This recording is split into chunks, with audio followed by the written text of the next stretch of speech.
How's it going, everyone? Justin with Sweet Stingers, Honey and Apiary. I was asked by one of our followers how we wax our frames. So I thought I'd take today to show you just how we do our entire frame, how we assemble them, how we add foundation in there, and also we do a lot of foundationless, how we wire ours and our preferred method of wiring. So stay tuned and let's get building some frames. So first off, we have a frame. Now if you're going to be building a whole bunch of these, I suggest getting a frame jig. It will just help out a lot. But we're only going to be doing this one. We built a whole bunch yesterday. So you want some good wood glue. We use Ultimate Type Bond Ultimate 3. We apply glue here on the frame ends. We'll push it down into here.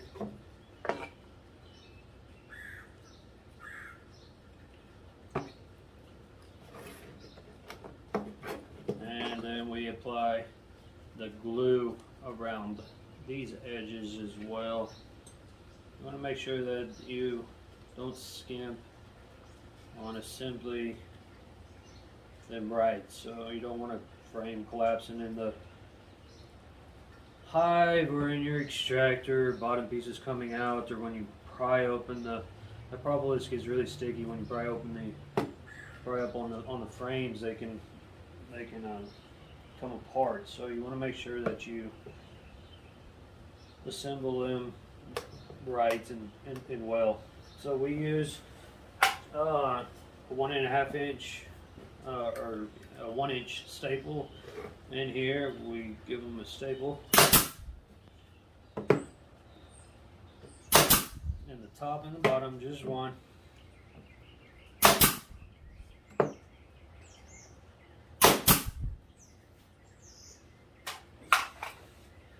And that's the assembled one.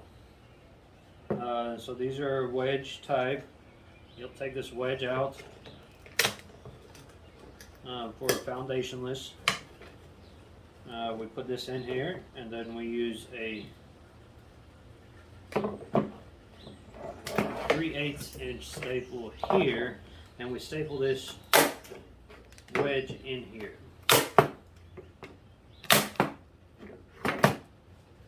Just like so. This way it gives them a guide to go down on. We will take our wax, and what we do is we run a little bit of wax right on the top of this. And this wax will give them a nice guide to draw a cone. Now this is for a foundationless. So how we choose to wire them. Now if you're using deeps, you'll want to wire them to give them some support. If you're using the medium or a shallow, the wire is not needed. You can go with like a metal wire. We use fishing line. We use 40 pound test. Our preferred way is to run straight across. There's four lines. That gives you good support. And also another way that we like to do it is the double X method.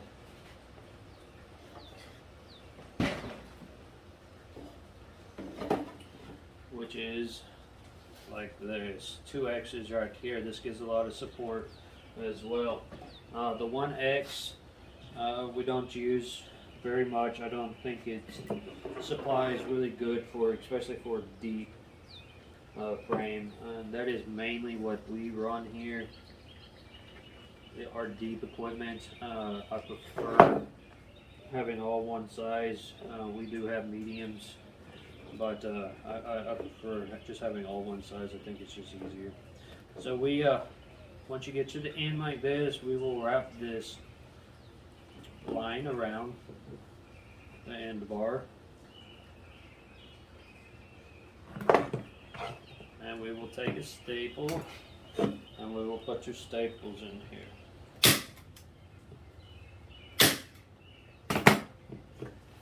Like so, to secure it. And then we pull this really tight, and we will do the same thing. And again, 2 staples.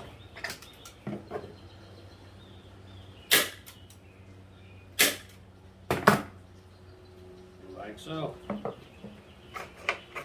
Cut off the excess.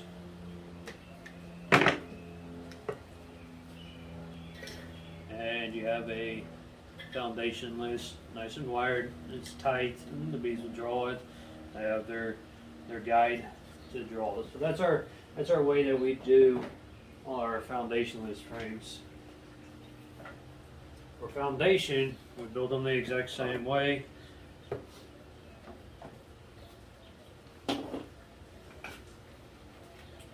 And we take a sheet of foundation, whatever you want. I like the black ones.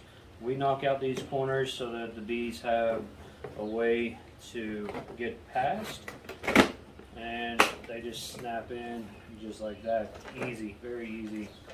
These are already waxed, but we also like to put a little bit of wax on them ourselves. We also like to buy in bulk to save some money. And if they've been sitting for, let's say, a half a year to a year, the wax that comes from the manufacturers tends to be brittle and they won't draw as much. So what we choose, we will use wax. So you can use a crock pot, a lot of people do. We like these roasting pans right here. We use a foam roller. I believe this is maybe, I don't know, 3 inches or 4 inch foam roller. You want to get your wax hot. So we melt our wax, and then we'll turn it down here to leave it on about 200 to warm or something like that. You don't want to start smoking. Wax does catch on fire. It doesn't take a lot, so shake off some of the excess, and we just simply roll it on there. So this size of roller fits 2 times, just like that. And this gives the bees a nice coat of wax to start. It will help them draw. Without this wax on here, they build, I don't know what people call it, I call it like hover comb. They'll attach it, but then it'll be offset from the frame and stuff. They get in and out, so we don't like to do that. So the more wax that you put on, it will help them draw, but we don't cut it. If you have a big tank, you can also dip these. There's a lot of people that do that, just to give them something, a guide to do. You can do it with the plastic frames as well. It's just simple roll on to get a nice coat of wax. And that's all that you need. And when you get it all set up and assembled and stuff, it goes pretty quick. I mean, that little roller holds a lot of wax. You can do quite a bit in one thing. You just keep turning them out. If you have a sheet of foundation that they have started drawing on, like maybe from a dead out, or they just never finished, or they're not getting it, if it's been in the hive, more than likely they have already taken the wax off of this part and stuff, so getting them to draw this part is a little bit hard. So what you could do, instead of wasting it, you know, if this was already in the frame, if not, then put it in here, and you take your roller and we'll add more wax to these parts that they haven't drawn out yet. And that way it will just help them finish it up. and you can reuse it easy peasy. They will draw it flat and won't have that hover comb, crazy comb going on. So that is the way that we do it. Like I said, here's the big X for foundationless, and it's just one big X. Like I said, I don't like this method and stuff. It's just not a lot of support, especially if you're going to extract deep frames. Foundation or getting it nice and wired up and stuff. Be more than enough support for the bees and your honey extractor to get them going. So anyways, hope that helps out people that are trying to do frames and get them set up. Get yourself some wax, build them with glue and some good wood staples. Make sure that they have a good sturdiness to them so that they're not breaking apart as you pry them. Thanks for watching. We appreciate you guys, and we'll catch you on the next one. See ya.